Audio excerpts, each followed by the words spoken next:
Hello students, smart learning में आपका स्वागत है। जैसे कि हम क्लास सिक्स की ज्योग्राफी को कर रहे हैं और पॉलिटी हम कंप्लीट कर चुके हैं, तो आप उसको देख सकते हैं। अभी हम ज्योग्राफी के थर्ड चैप्टर को पढ़ने वाले हैं, जिसमें इन शब्दों का पहले भी जिक्र आया है थोड़ा सा कि रोटेशन और रेवोल्यूशन के बारे में मैंने बताया है। तो उसको आप अब जानेंगे। आज हम उस टॉपिक को, रेवोल्यूशन और रोटेशन को। तो आप, जैसे हमारा जो सीज़न चेंज होता है या फिर रात और दिन होते हैं, वो किस एक्सपेक्ट में होते हैं, वो इन दोनों ही कॉन्सेप्ट के बिहाफ पे होते हैं। तो आइए स्टार्ट करते हैं। Chapter name is motion of the अर्थ। हमारी जो अर्थ है वो किस तरह से गति करती है। मोशन मतलब गति करती है हमारी अर्थ। तो दो तरह से मोशन करती है, एक रोटेशन के थ्रू और second is revolution. Chapter third हम डिस्कस कर रहे हैं। That earth is a planet. हमारी अर्थ एक ग्रह है। All the planets perform two types of motion. जो हमारे सभी ग्रह हैं, मैंने लास्ट क्लास में बताया था आपको कि हमारे जितने भी ग्रह हैं, एक तो वो रेवोल्यूशन करते हैं और एक रोटेशन करते हैं। दोनों ही शब्द को मैं आपको बताऊंगी क्या होता है। तो सभी प्लैनेट ये दोनों ही चीज़ें परफॉर्म करते हैं। They all rotate on their axis and revolve around the sun on a fixed elliptical path called the orbit. एक तो ये अपने एक्सिस पर, अपने अक्ष पर घूमते हैं।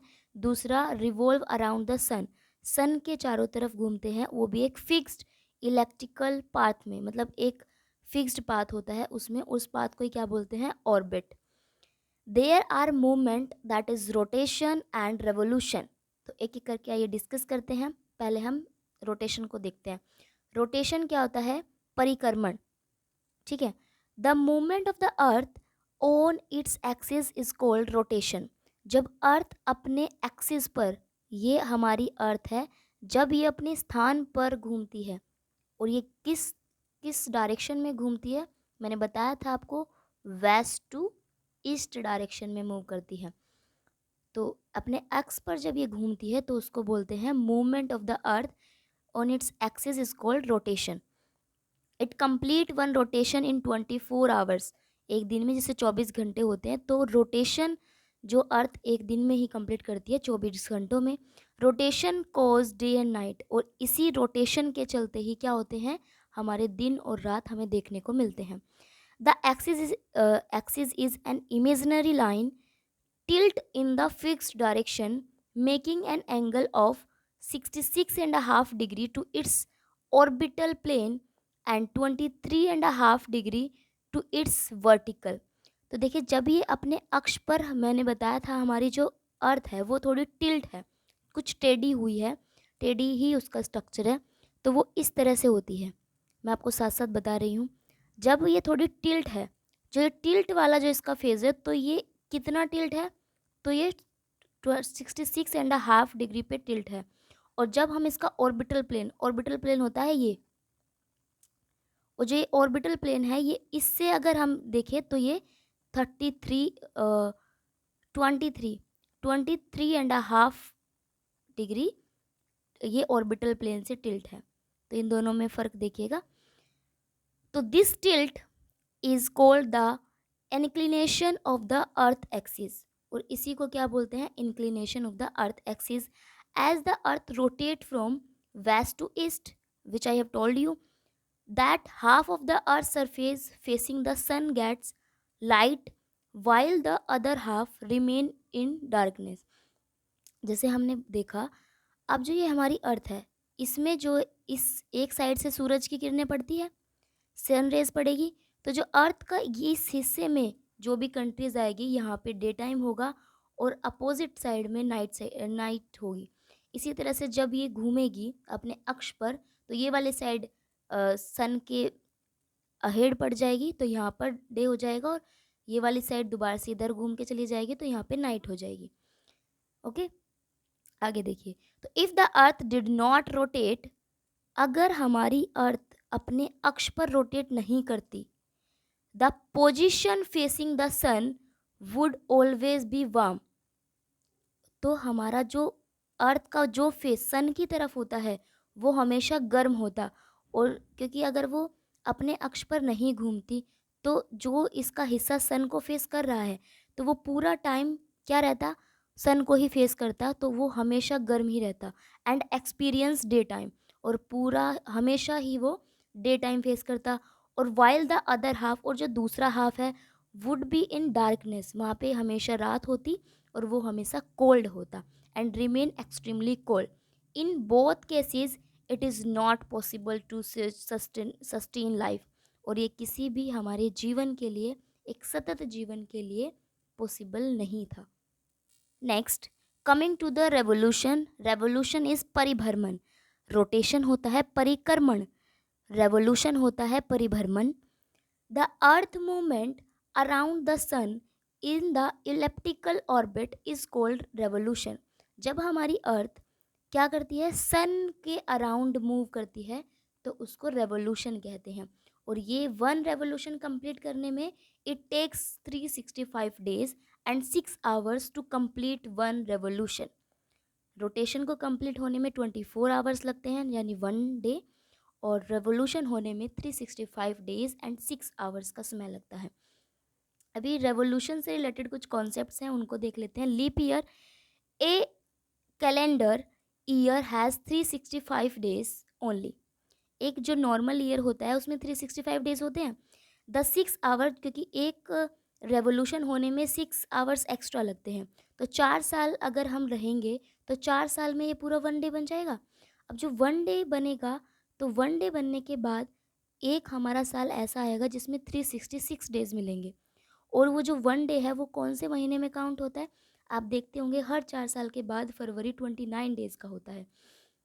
द 6 आवर्स और quarter of a day over a span of 4 years are added to make it 24 hours और 1 full day।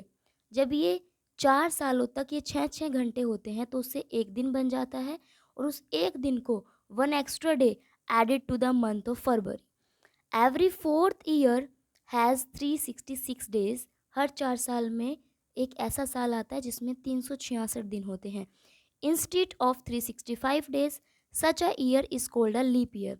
और जिस ईयर में 366 डेज होते हैं उसको लीप ईयर कहा जाता है, और जिस ईयर में 365 डेज होते हैं उसको नॉर्मल ईयर कहा जाता है। अभी सीज़न कैसे चेंज होते हैं, ये रेवोल्यूशन से चेंज होते हैं। The change in the position of the earth around the sun causes changes in season. जब हमारी अर्थ रोटेट करती है सन को, तो कभी ये नॉर्थ पोजीशन में होती है, कभी ईस्ट में होती है, साउथ में होती है, वेस्ट में होती है, तो उसके बिहाफ पर हमारे जो सीजन्स है वो चेंज होते हैं। वो 4 तरीके से होते हैं। There are the 4 main seasons, summer, autumn, winter, spring, गर्मी, पतझड़, सर्दी, बसंत। सोलिस्टाइल्स क्या होता है, on June 21 the northern hemisphere is tilt toward the sun and the sun rays fall directly on the tropic of cancer. 21 जून ऐसा दिन होता है जब ट्रॉपिक ऑफ कैंसर पे सन डायरेक्ट हमारा क्या करता है, डायरेक्ट अपनी रेज फॉल करता है। और region lying near the tropic receive more heat as compare to the area near the pole. और बाकी अर्थ के सभी कंपैरिजन में सबसे ज़्यादा हीट प्राप्त होती है ट्रॉपिक ऑफ कैंसर वाले रीजन में। On June 21 it is the longest day and the shortest night.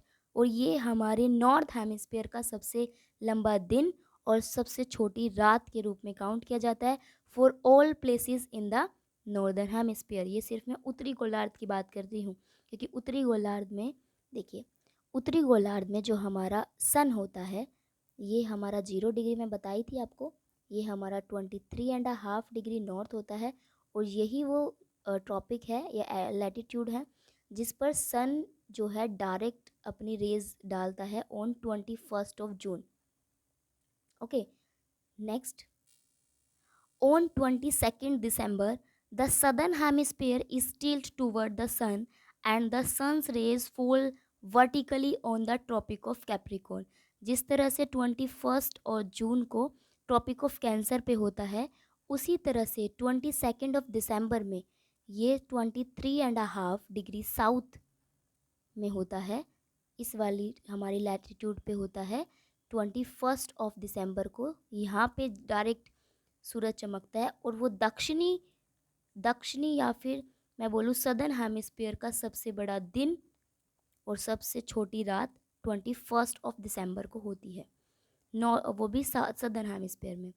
Equinox क्या होते हैं?